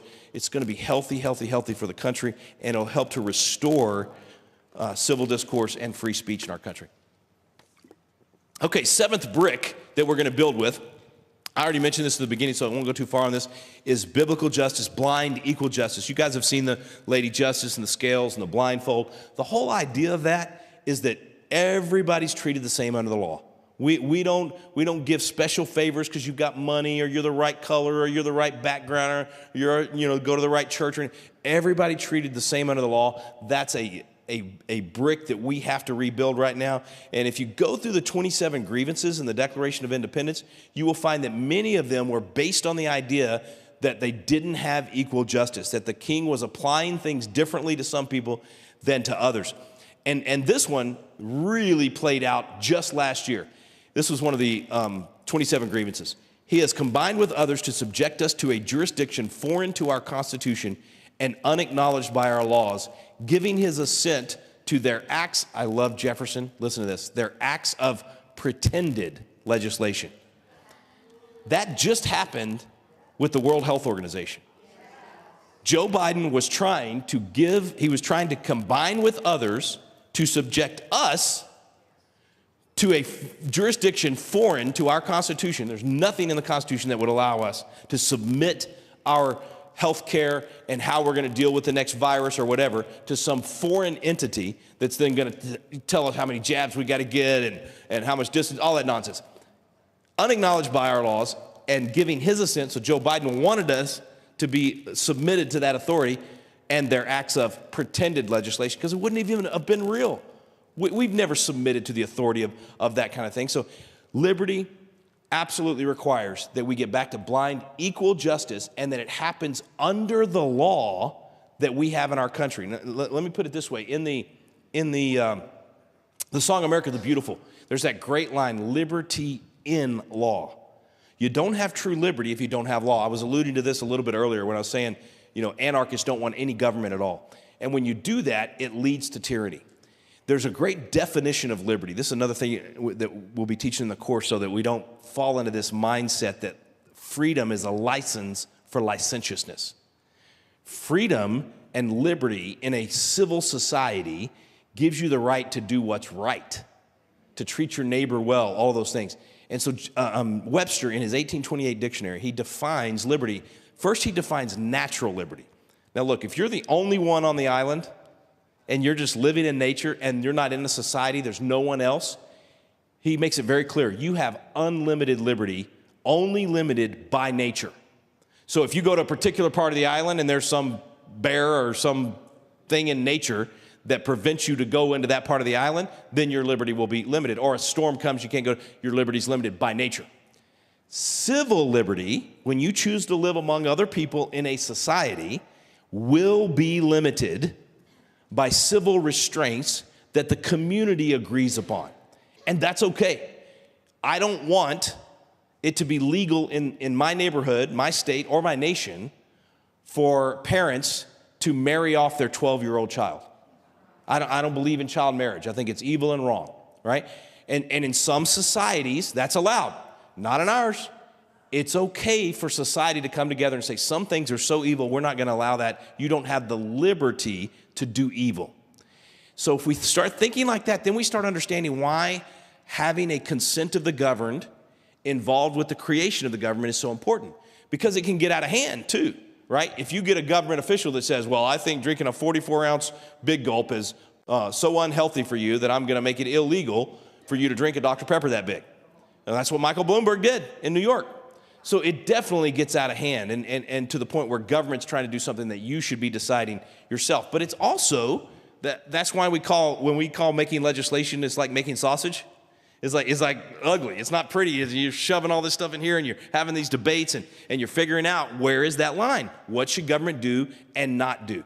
That's why civil discourse is so important, because you can get to that truth. Patrick Henry said, in his Give Me Liberty or Give Me Death speech, he said, according to the magnitude of the subject ought to be the freedom of the debate. Only in this way can we arrive at the truth. In other words, he's saying, You got to have that debate because I don't have all the answers, and we'll sharpen each other's countenance, and we'll get the best piece of legislation at the end of the day. So anyway, to define that and decide how far to go, that's a big part of the process that we need to do more of. One of the grievances was he deprived people a trial by jury. Look at what happened to the January J6ers. I mean, we had the biggest abuse of justice I think our nation's ever experienced, maybe on par with the internment camps for the Japanese in World War II. And these guys, these J6 defendants, I'm telling you, every one of those courts, it was a stacked deck. It was a rigged justice system. It was so bad the judges they wouldn't even let me talk about the First Amendment when I went up there to testify for the praying grandma. I couldn't even utter the words out of I couldn't talk. I couldn't quote the Constitution in a court that is designed to uphold the Constitution. It was that bad. They literally objected to that and kicked me off the stand for simply mentioning the Constitution. So we got a lot of work to do on the justice side of things, but it can be done. Okay, the last brick, and then we'll spend our last, I'll do about 15 minutes going through the 12 steps, just so you have them in your mind. You can be thinking about them, and then on July 4th of this year, be ready to kick it into gear, and then we'll spend the last 15 or 20 minutes doing questions, whatever you guys want to talk about. Restoring patriotism. So this is that quote from Reagan and the importance of having civic ritual. Why do we need to be patriotic? Well, because if we're not willing to die for our country, the country falls apart. The country dies. I mean, that's just what happens. When a nation gets to the point where our young men are not willing to go and fight and die to preserve these value systems and preserve this way of life, the country will crumble eventually. So how do you have young men in your culture willing to die for their nation? You have to instill patriotism. You have to, first of all, have a nation worth dying for, a way of life worth dying for, and then you have to teach the community why it is. Why is it that Abraham Lincoln in his Gettysburg Address said that to honor the dead, to actually give them the highest devotion, we have to have increased devotion in defending the cause for which they died. So we have to be willing not to die for freedom necessarily, but to live that freedom and invest in that freedom and actually educate each other on what makes our nation worthy of giving our lives, fortunes, and sacred honor for. And I've already mentioned what lives, fortunes, sacred honor comes down to. Lives is your time, fortunes, obviously your money, and sacred honor, your reputation. So let's look at some of these things that we're going to try to do over the next 415 days with our lives, our fortunes, and our sacred honor. First, the big goals. Here's what it's going to take to rebuild liberty. We need 5 million informed patriots. Now, you might say, Rick, well, that's too many. We've already done 1.2 million. So we only got 3,800,000 to go. All right? We need 5. That's 3% of the presidential voting population. It takes 3% to push the nation a particular direction. That's just the way the numbers end up working out. So 5 million informed patriots, 100,000 Constitution coaches. We already got 30,000. We need 70,000. Actually, we got 30,200, and I think it's 75. So we need, somebody help me, 725. Anyway, whatever that number is. So it can absolutely be done. Every single one of you sitting here today can be a FlashPoint Army Constitution coach or host. Call yourself a host. Maybe coach, you feel like, I got to know all the answers. You don't have to know anything about the 14th Amendment or all these nuances in the Constitution. You don't have to have the answers. All you got to do is the power play. You turn on the power and you hit play. And you let the video do the teaching. And you tell the people in your class that come over to your living room or your church, you say, the first night, very first class, you get up and say, I am not a constitutional guru. I am just here to gather together with my fellow citizens and learn from these experts like David Barton and these others. So you can absolutely do it. Everybody in here should do it. And every time you have a class, you need to duplicate yourself and have at least one person from that class sign up as a coach and commit to doing a class. We can absolutely get there. 10,000 candidates. That sounds like a lot. We've already got close to 1,000 that have run for office that have been through our courses. We've got about 12 members of Congress right now. We got hundreds of state legislators across the country, hundreds of school board members, city council members, judges, all kinds of folks in elected office and serving on the front lines that have been through these classes. But we need 10,000. We need to flood the zone. We need to flood the zone, flood those elections with people that are biblical citizens running for office. And then I already mentioned the 5,000 celebrations of America's 250th. Now, those are big numbers. They're absolutely doable. Here's the small numbers that if each of us do these things, we'll get to the big numbers. But we have to each be willing to put some skin in the game. We got to each, you remember in Nehemiah, why they were able to build so fast? He said, you build the wall next to your house. So if we will do this in our communities, each of us do this in our communities, we'll get to the big numbers. So here's the 2-2-2. I mentioned it at the beginning. Here's how it works. 2 hours per week. I'm asking for 2 hours of your life. Lives, fortune, sacred honor. 2 hours a week of your life. Either hosting a Constitution class or Rebuild Liberty class, knocking on doors for a candidate or a cause, volunteering at the local food pantry. I mean, doing something to invest in your community and invest in freedom for the next generation. 2 hours a week. There's a lot of options in the 12-step recovery plan I'm fixing to show you. You'll see an option that you can choose to spend your 2 hours working on. 2% of your fortune. Take 2% of your fortune and invest in freedom. Now, maybe you want to give all 2% to the FlashPoint Army. That's fine. That's great. Maybe you want to give 1% to FlashPoint Army and 1% to Patriot Academy. That's really great. Maybe you want to, donate to wall builders or to a candidate. Maybe you want to take your 2% and donate directly to candidates. But whether that's 2% of your savings, 2% of your income each month, you figure it out for yourself. Just do the 2-2-2. Start setting aside and investing 2% of your fortune into liberty and freedom.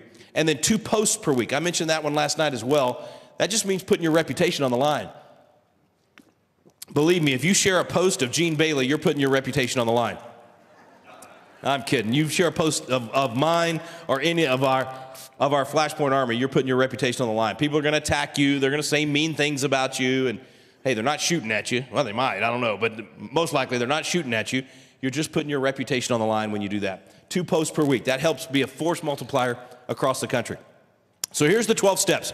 3 of them are to restore civics. 3 of them are to restore religious liberty and God consciousness in the culture.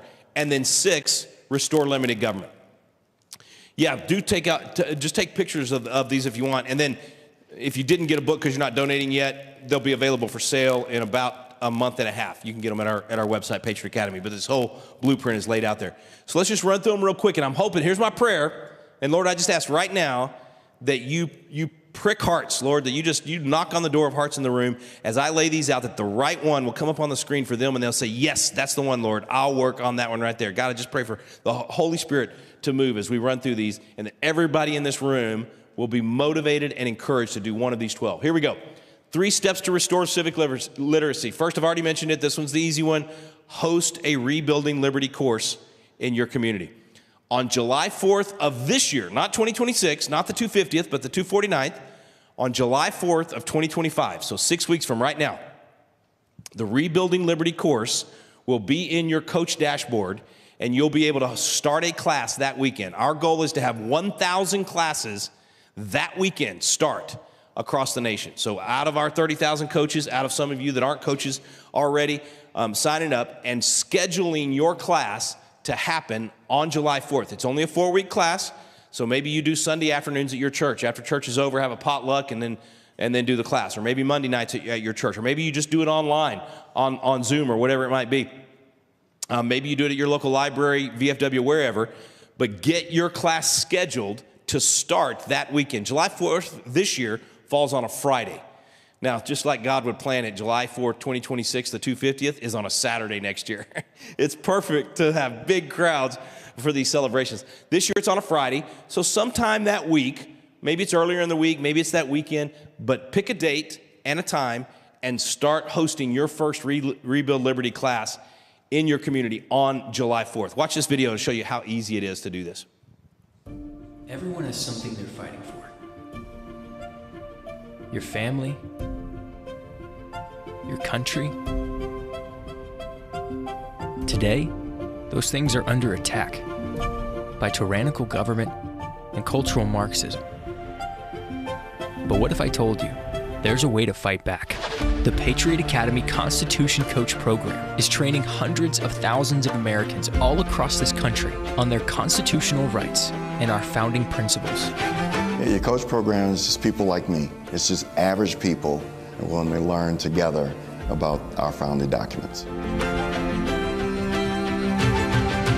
The Constitution Coach program was a great opportunity to get people together to awaken their memory of who they are as Americans, to have them rendezvous with our founding fathers and our history, and to awaken that 1776 DNA that's in all of us as Americans.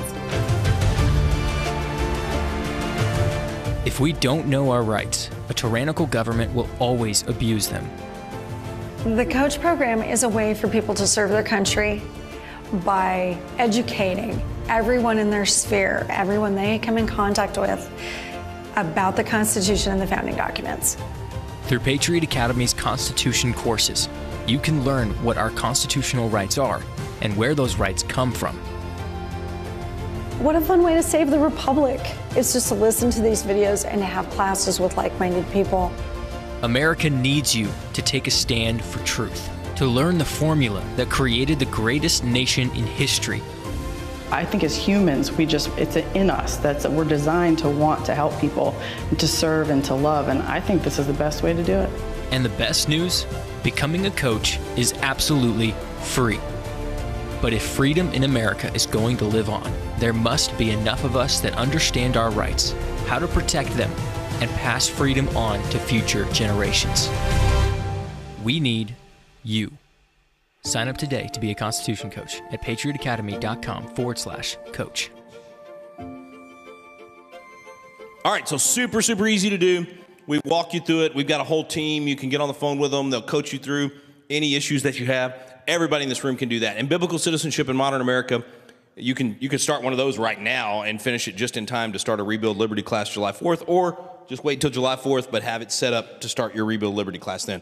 So that's the first step to recovery, getting people together, getting them educated. You only solve civic ignorance with civic literacy.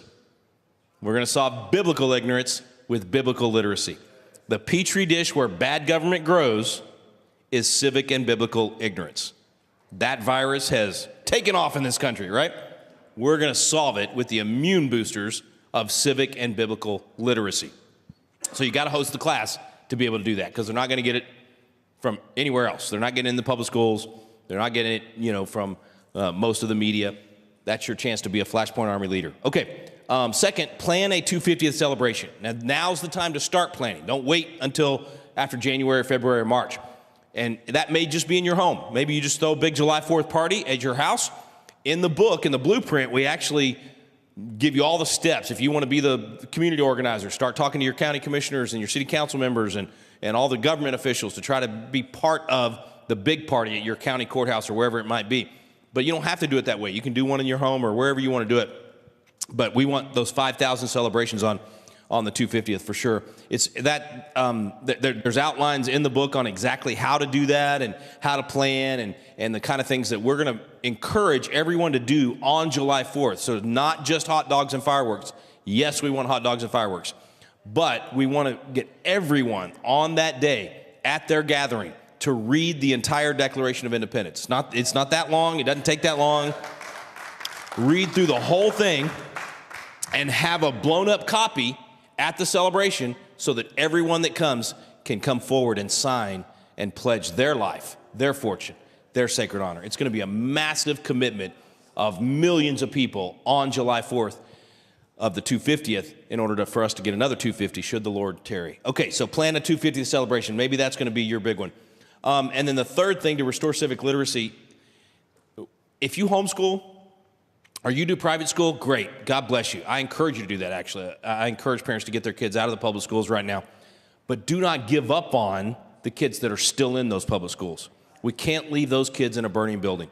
We have to do our best. We're paying for those public schools, and those kids are going to become voters. They're going to become the leaders in your community years down the road. So we have a responsibility to influence what's happening in those public schools as best we can. So there's a couple of things that we point out in the blueprint that you can do locally. Number one is Constitution Day. That's September 17th. So we're only a few months away from that happening. So you got to start thinking about this one right now.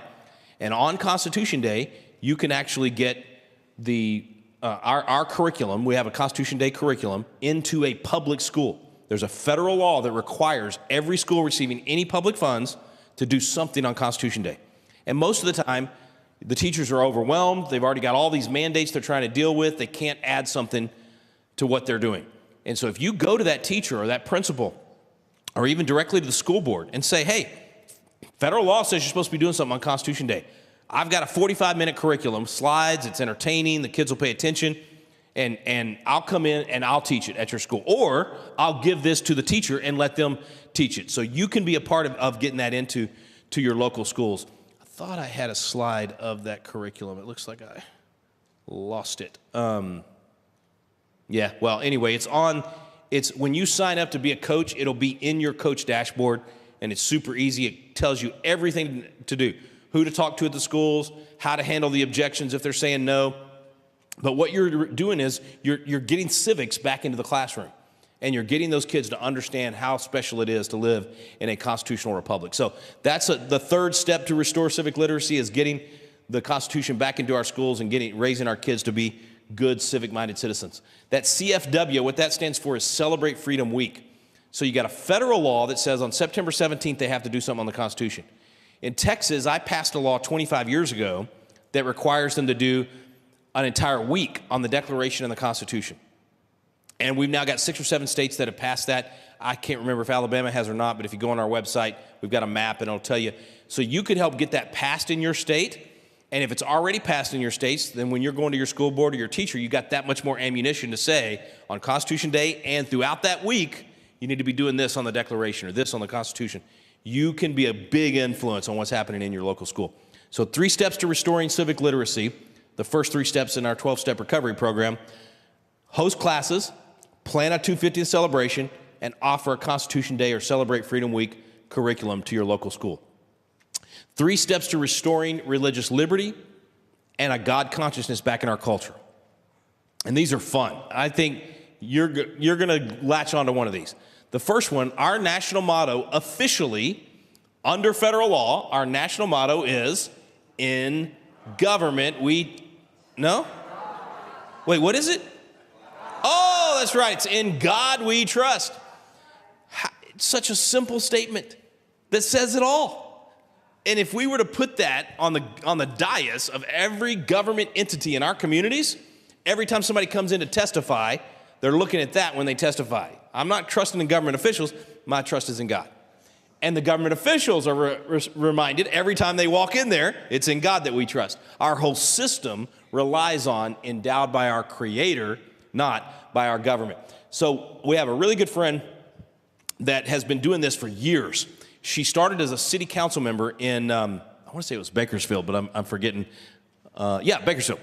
And she got this done at her city council. And then she started asking other city councils to do the same thing. She's in Bakersfield, California, and Jackie Sullivan now has hundreds of government entities in California that have In God We Trust. Like, I just have one of them. If you go to the website, ingodwetrust.america.org, you can pull this up. But we're going to have an easy map on rebuilding liberty at the Patriot Academy website where you can click on your state and you can see these and find out if this has been done in your community or not. And Jackie has an entire instruction guide book on how to approach your officials, how to get, and it doesn't have to be the same design. We're close to 1,000 total government entities across the country that we've done this with. And everybody's just different. You get somebody locally, maybe you got an ironworks guy that can design a really cool metal version of it, or a woodworking person that could create that one and then donate it to the city council or the school board or whoever it might be. This is an easy one, folks. Let's get this done all over the nation by July 4th, 2026. So if that's the one you're going to adopt, then make sure you get a copy of the book, and it'll tell you how to get a hold of Jackie Sullivan, and she'll coach you through doing it in your community. In addition to the In God We Trust, we can start displaying the 10 Commandments. I didn't go into this, but the whole religious liberty thing has changed because of the Coach Kennedy case. So we can get the 10 Commandments back in our schools. We can get it up at our courthouses. If you go to firstliberty.com, they've got a Restoring Faith in America page, and we're partnering with them on this. And you'll be able to have the legal backing of First Liberty as you go in to get In God We Trust up, or 10 Commandments, or whatever it might be, as well as Liberty Council and a bunch of these other great legal organizations. So we can get this done, man. I'm talking Get the 10 Commandments up in every classroom in America. The 10 Commandments up in every courtroom in America. We now can get that done, and maybe that's the step that you want to take, is adopting the 10 Commandments for some entity in your community.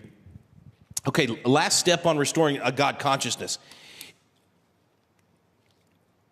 Part of what the Coach Kennedy case did for us is we can now get Bible curriculum in public schools. We can get chaplains, biblically based Christian chaplains, full-time in the schools. They need that kind of godly wisdom and counsel. They're looking for it. The kids want it. It's absolutely constitutional, and we can get that done in every campus. My friend Rocky's got this incredible program where they're training the chaplains. They're making this happen. So if that's one that maybe you want to be a chaplain in your local school, we're going to make that part of our action items, and it'll be available to you in the book to learn more. So just put it in the back of your brain and be thinking about that as your step to restore America's liberty. Okay, so the first 6 are 3 steps for restoring civics, 3 steps for restoring a God consciousness and religious liberty, and then we have 6 steps on restoring limited government. We don't have enough time to go into the weeds on each of these. I'm just going to rattle them off for you. Get the blueprint, you can learn more, and make sure you're watching FlashPoint, because we'll be talking about these for the next 415 days. And if you actually become a coach and host a Rebuilding Liberty course, we'll really be going into details on how to do all these things. Parental rights, I don't have to argue with this group about it. You guys know, parental rights has been under attack. They've been trying to tell you how to raise your kids, what kind of stuff medical experiments to jab into your kid. I mean, all of that is an assault on the biblical concept of parental rights and the fact that you should be making those decisions, not governments. So we got a lot of action items, the local community, getting the junk out of the public schools. I mean, so many, making sure parents are informed, all of those things. The 8th step, restore property rights, I already mentioned this, making sure that we have a property owner's bill of rights adopted by city councils and county commissioners all over the country. Maybe that's the one that you want to adopt as your project. Abolishing federal duplicity. So I already mentioned a bunch of those agencies like Department of Education. I didn't mention Department of Commerce, Department of Interior. There's a bunch of those that needed to be completely abolished. Now we've got some momentum with DOJ. We've got some momentum with the president saying he wants to abolish some of these. But the only way we're going to actually make that happen is if Congress does it and the president signs it. And even then, it's temporary. The only way to abolish this federal duplicity of departments and all this waste at the federal level is a constitutional amendment that fixes the Commerce Clause that the court has absolutely distorted. The original language of the Commerce Clause would prevent these agencies from existing, but the Supreme Court decided to expand it without us ever actually amending the Commerce Clause. It's an absolute unconstitutional thing, but it's been going on for 90 years. And the only way we're going to fix it is a constitutional amendment overriding what I call the Courtstitution. We don't live under the Constitution right now. We live under the Courtstitution. So we're going to have to do some amendments to fix that. That's heavy lifting. That's hard work. We've been working on it for 10 years. It's going to take another 3 or 4, maybe 5, maybe 10 years to get this done, but it's well worth it, and it'll set in stone the correct walls, the right mortar for generations to come. It'll be a 50-year dividend on our hard work of putting the feds back in their box. Okay, and then step 10, we've talked about this on FlashPoint quite a bit, only allowing legal citizens to be counted in the enumeration. I don't call it the census because there's no census in the Constitution. It's the enumeration. All they're supposed to be doing is counting legal citizens, and that determines how many members of Congress you have in Alabama. It determines how many members of Congress we have in Texas. And that formula has been completely distorted. They counted illegal aliens in the last one. And they tweaked the formula. And there's probably a 20-vote swing in Congress right now if we actually did this constitutionally. Think about that. If we redid the enumeration right now, instead of having a 3-vote majority, you'd have a 20-vote swing, which means you'd have a 43-vote majority. It's the difference. It's night and day. And all we're asking is to do it constitutionally. So I actually think President Trump could do that right now. I think when he appoints his census director, which he's not appointed yet, he needs to appoint someone that is willing to say they cheated on the last census, they counted illegals, and we should not have done that. They tweaked the formula, they shouldn't have done that, and we're going to redo it for the 2028 elections. or 2026 elections. I don't know if they'll go that far. I've actually got them debating at the White House right now over this. So we'll see how it all comes down. Lord willing, they'll actually do that. But we need to be, for our 12 steps of recovery, we need to be concentrating on this one for the long term. So that's going to require a constitutional amendment. Only legal citizens, counted in the enumeration, only legal citizens can vote, and you got to show a picture ID when you vote. I mean, that should be a simple amendment that we get passed. I think it was Travis or Lorenzo last night was talking about 1 day of voting, paper ballots, absolutely should be done that way. Absolutely. I'm a big believer in paper ballots. I lost my first election by 20 votes out of 30,000. That was in 1998, running for the state house. We had a recount. We looked at every single one of those 30,000 ballots, and I ended up winning by 36 votes. So 20 votes down, physical recount of paper ballots, and I win by 36. Looked at my opponent and said, hey, man, Texas law says you can do a second recount just to make sure we counted right. He said, no way, man. We just did that. We looked at every ballot. I don't like the fact that you won, but you did win. We know that because we had a physical inspection of the ballots. Congratulations. Nobody claimed cheating. Nobody claimed rigged system. None of that. We need to get back to paper ballots and 1 day of election. Last two, term limits for Congress and for judges. If we do that, we will put the government back in its box in a big, big way. So that's one we're going to be working on as we recover or rebuild liberty. Last one is abolish all emergency powers. All of the COVID crackdowns and the nonsense that happened was because one person in each state was able to make law for the entire state. That is unconstitutional. It is un-American. It's having a king instead of having a governor. If the virus is so bad or the situation is so bad that you need emergency powers, you should have to declare martial law. It's that simple. I mean, we have a mechanism for dealing with a situation that's so crazy that one person should be able to decide in an emergency, you declare martial law if you want to be able to have emergency powers. Otherwise, we need to get rid of all these statutes that were passed in the early 1970s. Every state did it, and it's what created the mechanism for what happened in COVID. And we just need to wipe out those statutes and say, if it's so bad, you need to declare martial law. So that's it. That's the 12 steps. It's not, none of them are complicated, right? This is blocking and tackling. It's not sexy. It's not entertaining. It's not riveting, right? It's just blocking and tackling. It's doing the little things that it takes to restore a country. Now, part of what we're doing at Patriot Academy is we're rebuilding Independence Hall. We're going to have the place where the Constitution and the Declaration was done actually in physical form at the Patriot Academy campus, partly because I don't like going to Philadelphia. I've taught my class a lot in the real Independence Hall, and I don't want you to have to go to Philadelphia and get shot. Sorry to anybody from Pennsylvania, but it's bad. And you come to Patriot Academy, you'll not only get to visit Independence Hall, but you'll get to do some shooting on the range. So instead of getting shot, you'll get to do some shooting on our private ranges.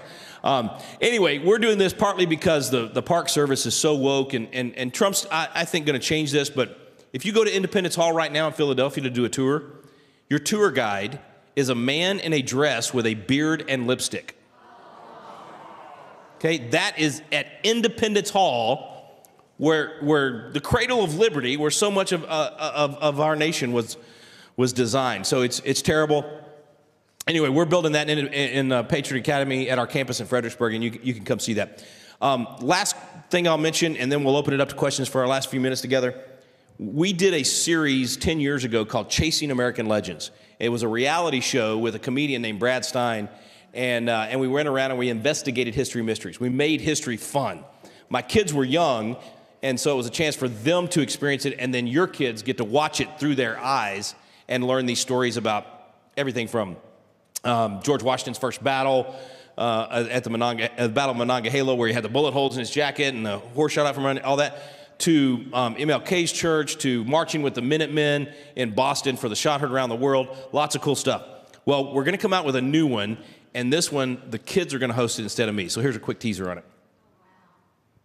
10 years ago, my parents filmed a reality TV show where they took my siblings and me around the country to learn about America and its legends. What was so significant that happened in the first 3 days they were here? A prayer, and a Bible study. Yeah, I got it. Now, yes, that is little baby Rhett in his high-pitched voice. You'd think as an 11-year-old I wouldn't have cared, but my parents didn't teach me through textbooks, but by going to battlefields, hearing stories from their descendants, reading documents that the legends themselves wrote. We are walking in the footsteps of George Washington. But now that I'm older, I'm seeing that my generation have a completely different point of view. But do you love America? Yes, I do. I hate America. A recent poll found that just 16% of Gen Z said that they are proud to live in the United States. Burn, baby, burn! Burn, baby, burn! It's blatantly clear that most of my generation haven't heard the incredible stories of the men and women that built this country. But I also know there are so many unsung heroes that I have yet to hear about. It's time to set out and tell the tales of these legends that are barely even mentioned.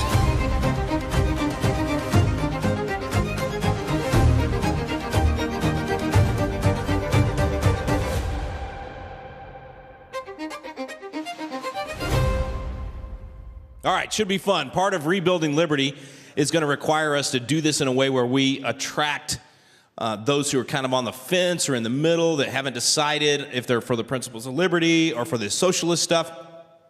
We've got to do a better job of doing that in a quality, entertaining way, right?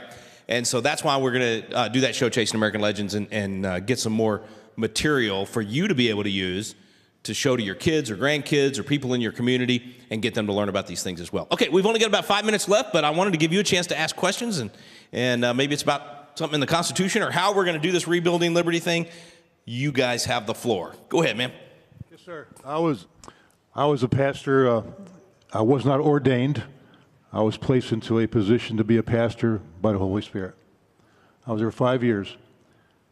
My question is, would I be able to do the chaplaincy at a high school? 100% yes. And you're what we're looking for.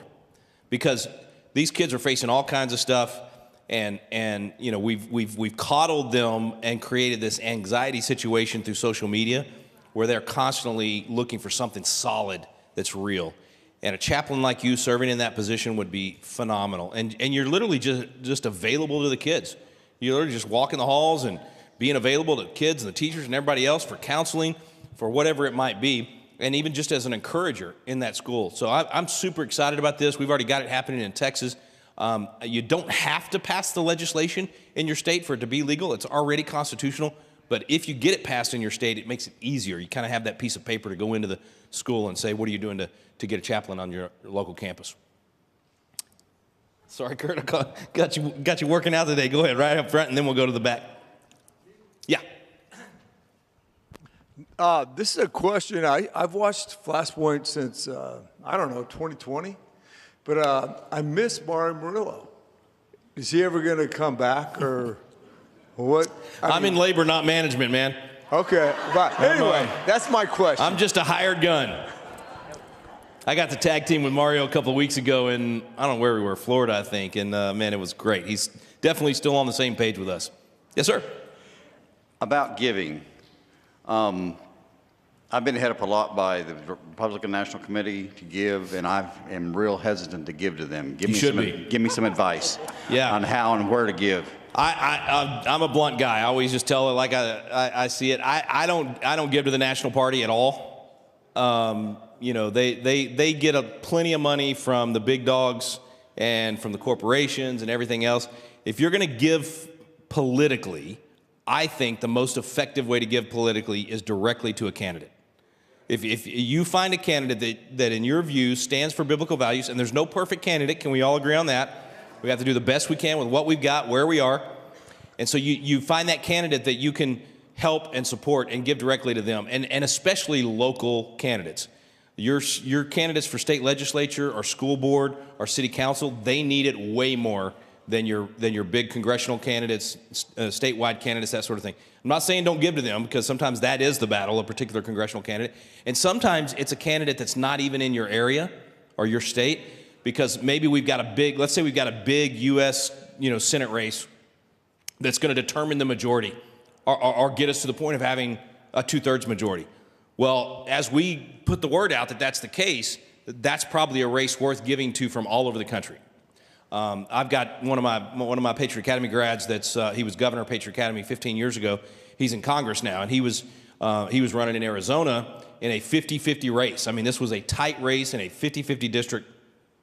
And so we put out the word all over the country, said donate to Juan Ciscomani in Arizona because it's a race that will make the difference. And he's now one of the top 3 races for this next cycle. Trump's already come out and endorsed him already for the next cycle because it's going to be such a big fight.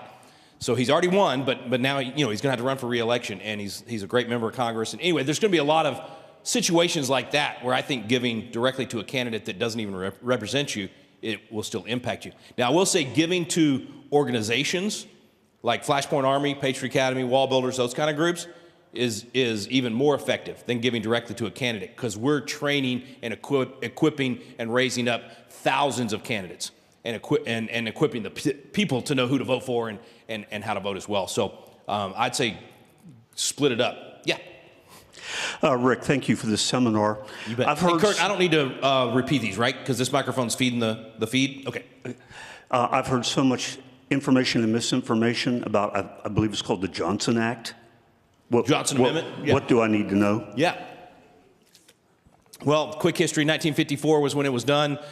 This was Lyndon Johnson as a senator responding to the pastors that had campaigned against him, retaliating against them. They knew he was an immoral man, and they campaigned against him in Texas.